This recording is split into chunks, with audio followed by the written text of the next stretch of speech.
ধর্ম যখন বিজ্ঞানকে বলে রাস্তা ছাড়ো, বিজ্ঞান কি রাস্তা ছেড়ে দেয়? পোপের ভয়ে দেশান্তরী হয়েছিলেন লিওনার্দো দা ভিঞ্চি। সারা দিন একটা অন্ধকার ঘরের মধ্যে পায়চারি করতেন গ্যালিলিও গ্যালিলেই। তাঁকে পাহারা দেওয়ার জন্য বসে থাকত একজন ধর্মের পেয়াদা, যার চোখের পাতা বাতাসেও নড়ত না।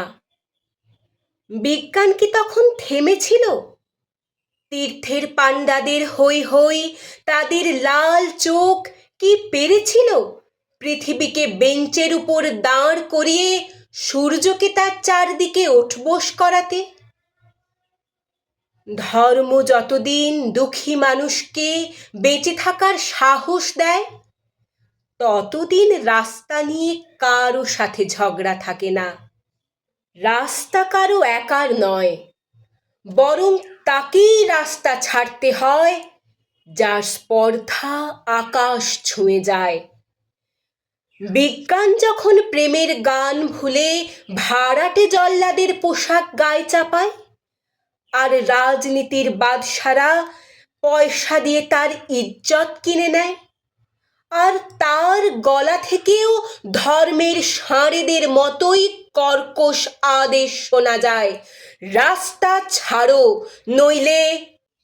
পৃথিবীর কালো সাদা হলুদ মানুষের গান, তাদের স্বপ্ন, এক মুহূর্ত সেই চিৎকার শুনে থমকে তাকায়।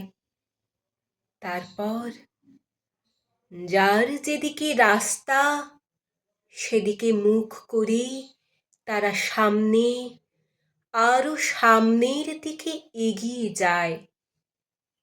কেউ কাউকে রাস্তা ছেড়ে দেয় না।